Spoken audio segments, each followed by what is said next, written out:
ಕರ್ನಾಟಕದಲ್ಲಿ ಕನ್ನಡ ನಾಮಫಲಕ ಬಳಕೆಗೆ 60ರಷ್ಟು ಕಡ್ಡಾಯಗೊಳಿಸಿ ಅಂತ ಹೇಳಿ ಇವತ್ತು ಕರ್ನಾಟಕ ರಕ್ಷಣಾ ವೇದಿಕೆ ನಾರಾಯಣಗೌಡರ ಬಣದ ಕಾರ್ಯಕರ್ತರು ಏನು ರಕ್ಷಣಾ ವೇದಿಕೆಯವರು ಸಾದಳ್ಳಿ ಟೋಲ್ ಬಳಿ ಪ್ರತಿಭಟನೆ ಆರಂಭಿಸಿದ್ದಾರೆ.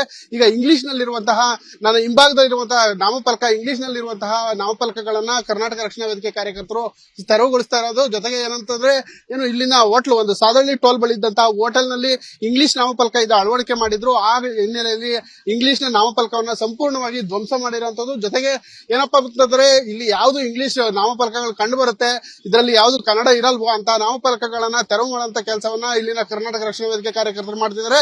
ಜೊತೆಗೆ ಏನಂತಂದ್ರೆ ಕನ್ನಡಿಗರಿಗೆ ಆದ್ಯತೆ ಕೊಡಬೇಕು, ಕರ್ನಾಟಕದಲ್ಲಿ ಕನ್ನಡಿಗರಿಗೆ ಸಾರ್ವಭೌಮ. ಏನು ವಿದೇಶಿ ಕಂಪನಿಗಳು ವಿದೇಶಿ ಮಾರಾಟಗಾರರು ಬಂದು ಇಲ್ಲಿ ಕನ್ನಡಿಗರಿಗೆ ಆದ್ಯತೆ ಕೊಡ್ತಾ ಇಲ್ಲ, ಕನ್ನಡಿಗರನ್ನ ಬಳಸ್ಕೊಳ್ತಾ ಇಲ್ಲ, ಯಾವುದೇ ಕೆಲಸಕ್ಕಾಗಲಿ ಬಳಸ್ಕೊಳ್ತಾ ಇಲ್ಲ ಅಂತ ಹೇಳಿ ಕರ್ನಾಟಕ ರಕ್ಷಣಾ ವೇದಿಕೆಯವರ ಒಂದು ಆಕ್ರೋಶ. ಈ ಹಿನ್ನೆಲೆಯಲ್ಲಿ ಇವತ್ತು ದೇವನಹಳ್ಳಿ ಸಮೀಪದ ಏರ್ಪೋರ್ಟ್ ರಸ್ತೆಯಲ್ಲಿ ಇರುವಂತಹ ಟೋಲ್ಗಳಲ್ಲಿ ಇರುವಂತಹ ಇಂಗ್ಲಿಷ್ ನಾಮಫಲಕಗಳಿರ್ಬೋದು, ಫ್ಲೆಕ್ಸ್ಗಳಿರ್ಬೋದು, ಕನ್ನಡ ಇಲ್ಲದೆ ಇರುವಂತಹ ನಾಮಫಲಕಗಳನ್ನ ತೆರವು ಮಾಡುವಂತ ಕೆಲಸವನ್ನ ಇಲ್ಲಿನ ಕರ್ನಾಟಕ ರಕ್ಷಣಾ ವೇದಿಕೆ ಕಾರ್ಯಕರ್ತರು ಮಾಡ್ತಿದ್ದಾರೆ. ಇನ್ನೇನು ಕೆಲವೇ ಕ್ಷಣಗಳಲ್ಲಿ ಇಲ್ಲಿಂದ ಬೆಂಗಳೂರುವರೆಗೆ ರ್ಯಾಲಿ ಪ್ರಾರಂಭ ಆಗುತ್ತೆ. ಈ ಹಿನ್ನೆಲೆಯಲ್ಲಿ ಈಗ ನಾಮಫಲಕಗಳನ್ನ ತೆರವು ಮಾಡ್ತಾ ಇದ್ದಾರೆ. ಗಂಗರಾಜನ್, ವಿಸ್ತಾರ ನ್ಯೂಸ್, ದೇವನಹಳ್ಳಿ.